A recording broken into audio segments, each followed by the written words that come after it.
सीधे play on करें यहां पर। ये जो हमारे पास इंफॉर्मेशन है सीधे प्ले ऑन करें। अब जरा ध्यान से देखिएगा क्या कुछ हो रहा है ग्राउंड की रियलिटी। ये देखें यूक्रेन बॉर्डर पर रूस की आर्मी। मेरे जो कैमरामैन अभिषेक, मैं उनसे कहूंगा जूम इन करें। 1 लाख से ज्यादा सैनिक।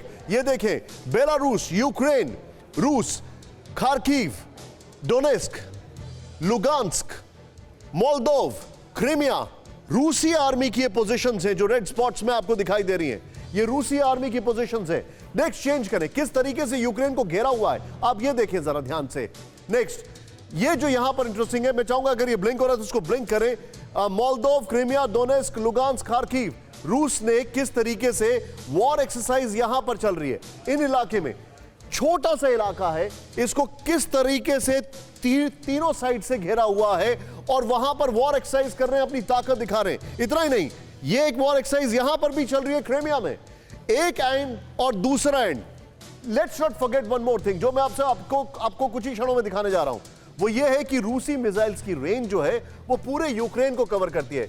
आप बड़ी हास्यास्पद बात यह है कि यूक्रेन के डिफेंस मिनिस्टर कहते हैं कि वो लोग हमारी राजधानी तक नहीं आ सकते क्योंकि वहां पर बहुत सारा दलदल है, ये है वो है। उनको आने की जरूरत क्या है जब उनके पास मिसाइल्स है।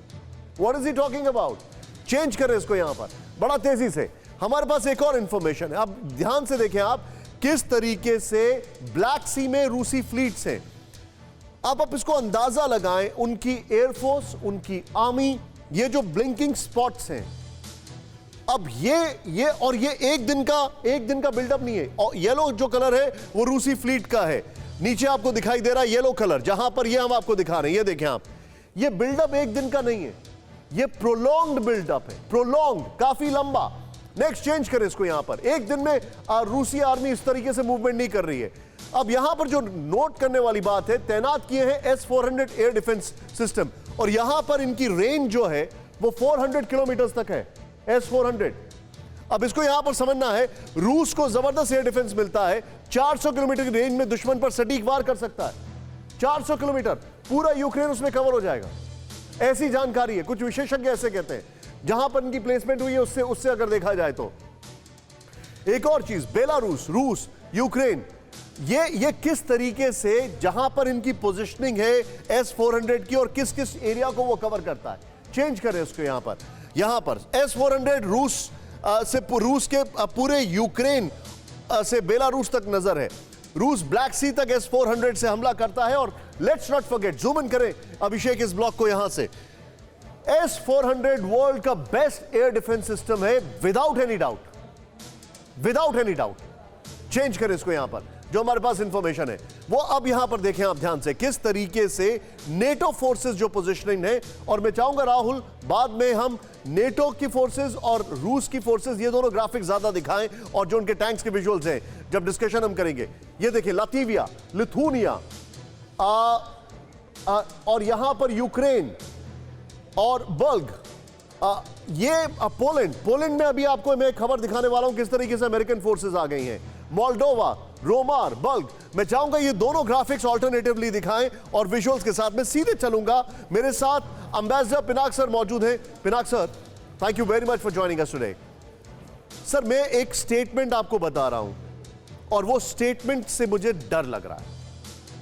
कुछ दिन पहले एटॉमिक सम एजेंसी बैठक, और उस बैठक में पुतिन साहब ने फ्रांस के राष्ट्रपति की प्रेजेंस में यह कहा कि अगर यूक्रेन में नेटो फोर्सेस आती हैं और यूक्रेन अगर हम पर हमला करता है या कुछ भी ऐसा होता है, then we are bound to react. और जब हम रिएक्ट करेंगे तो जाहिर सी बात है entire Europe will be drawn into it and we are a nuclear country. There is no escape route. वो डरा रहे थे, लेकिन उन्होंने साथ में यह भी कहा कि हम 6 घंटे ये लोग मुझे टॉर्चर कर रहे हैं कन्विंस करने के लिए। Ukraine should mind itself. आप इसको कैसे देख रहे हैं, जो अभी तक पोजीशनिंग है, आप इसको कैसे देख रहे हैं?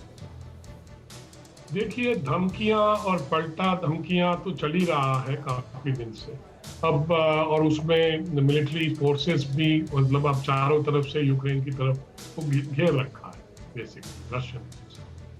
और बीच में डिप्लोमेटिक टॉक्स भी चल रहे हैं। अभी जर्मन चांसलर भी मॉस्को गए हैं। एक चीज बड़ा साफ है जो मेरी मतलब व्यक्तिगत विचार ये है कि अगर कोई युद्ध हुआ तो दोनों साइड को बहुत ही इकोनॉमिक डैमेज होगा, इसमें कोई शक नहीं होना चाहिए। और वो जानते हैं कि इकोनॉमिक डैमेज होगा। गैस, यूरोप का 30-35% गैस और ऑयल रशिया से आता है। मान लीजिए वो बंद हो गया तो फिर क्या हालत हो जाएगी। ऑलरेडी गैस ऑयल के प्राइसेस $90-95 पहुंच गए हैं, वो तो एकदम $150 तक पहुंच जाएगा। उससे सिर्फ यूरोप और रशिया नहीं, सबको फर्क पड़ेगा। पिनाक सर, मैं आपको रोक रहा हूं थोड़ा सा। एक चीज मैं आपसे समझना चाह रहा हूं, आई एम सॉरी मैं आपको रोक रहा हूं। Without dwelling much into history, जो मैंने अभी तक देखा है और वॉशिंगटन पोस्ट ने इसको बड़ा क्लियरली मेंशन किया है, किस तरीके से पुतिन पिछले कुछ महीनों से अपने फॉरेन रिजर्व्स को कंट्रोल कर रहे हैं। पिछले कुछ महीनों से, बल्कि कुछ महीनों से नहीं, बल्कि थोड़ा समय और ज्यादा से, वो यूरोप के ऊपर अपनी डिपेंडेंस को कम कर रहे हैं। क्या ये इंडिकेशन नहीं है that he has some bigger plans? देखिए, प्रेसिडेंट पुतिन का एक सबसे बड़ा विजन, जहां तक मुझे मालूम है, कि वो अपना लेगेसी छोड़ना चाहते हैं। वो 20 साल से पावर में है, शायद अब 5 साल और रहेंगे, उसके बाद उनकी क्या लेगेसी हो, ये वो बहुत देखना चाहते हैं। और एक बात ये भी है कि रशियंस अपने आप को बिट्रेड फील करते हैं, क्योंकि एक जब जमाना था गोर्बाचोव का, तब उनको आश्वासन दिया गया था कि नेटो आपके बॉर्डर तक नहीं आएगा, पर वो इन्होंने, वेस्टर्न वालों ने माना नहीं। इन्होंने सोचा कि उनको आगे बढ़ाते चले जाएं, रशिया पे प्रेशर बनता रहेगा, तो इस तरह की नीतियां उन्होंने अपनाई। अब उसका फल वो भुगत रहे हैं, क्योंकि ये जो यूक्रेन में नेटो आने का जो रशिया ने चेतावनी दी है, ये तो बहुत पुरानी बात है, उन्होंने तो बहुत पहले से कह रखा था। तो अब इसको क्यों ये बाइडेन साहब इसको उलझाने में क्यों लगे हुए हैं? एक बात तो है कि अफगानिस्तान की वजह से उनका जो इमेज है वो एक वीकलिंग का इमेज हो गया, तो वो दिखाना चाहते हैं कि मैं कितना स्ट्रांग हूँ। एक तो वो चीज, और कोई चीज मुझे तो दिखता नहीं है इसमें, क्योंकि घाटा तो दोनों साइड में। Understood sir, understood. फिक्र आपकी, सोमवार से शुक्रवार रात 9 बजे सिर्फ TV9 भारतवर्ष पर।